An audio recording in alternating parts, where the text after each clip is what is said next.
The San Francisco 49ers have added more players to reserve future contracts, and there's actually one name that stands out to me. But first, let's just get through the names that have been added today, some familiar, some not. Wide receiver Isaiah Hodgins, as you can see pictured on the screen, he's the guy that I want to talk about. But they bring back Isaac Alsorn, I believe is how you say his name. He's actually someone that I am going to be keeping my eye on in training camp next season. I believe he is one of the international pathway players, but he showed a little something. So I want to see how he developed this year and what he looks like next year. So he's going to be a guy that I have an eye on. I mean, he's big frame, moves really well. Really excited to see what he looks like. Wide receiver Russell Gage. We know Gage has had some opportunities in this league. Most of his opportunities came with the Tampa Bay Bucks, where he's able to put up some decent production. He's had spend some time with the 49ers previously, so he'll be back on the roster, and offensive tackle Jalen McKenzie. But like I said, I want to talk about Isaiah Hodgins because he's a new face. He's a guy that's 6'4", 201 pounds. He was originally out of Oregon in 2020. He was a sixth-round draft pick by the Buffalo Bills. In 2021, as a rookie, he didn't produce any statistics from a receiving standpoint.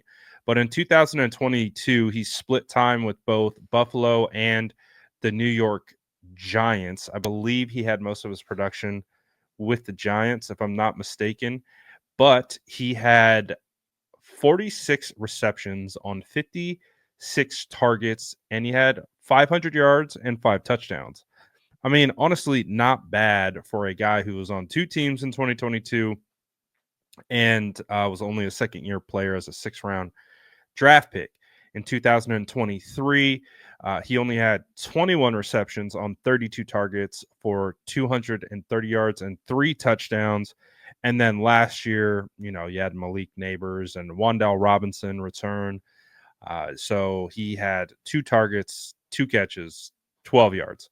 So he might not be a big high profile guy. I don't think he's going to be a guy that I totally expect to be a big standout player or anything like that. But I do think that he is going to be an interesting guy to watch in training camp because to me, he resembles kind of a player similar to Jawan Jennings. So he's had some production in the past, and he's a player that I personally liked coming out of Oregon. Not as again like some great prospect, but you could see there was some talent there, and he's already proven in the league that there is something there. And I'm very curious about this. I'm really curious to see what this looks like moving forward. And yeah, so I like it. I like the move, and I'm excited to see how everything comes together. See if he actually can withstand, make it through OTA's minicamp, uh, head into training camp. Does he make the roster? I don't know. Is he a practice squad guy next year? We'll find out. But, I do like keeping an eye out for kind of fringe roster guys that could surprise. And right off the bat, he's a fringe roster guy that I think could surprise. So we'll see. He could flame out, could not be anything, but I like it. I like this move. You guys let me know what you think in the comments below, and as always, make sure to like and subscribe for more updates.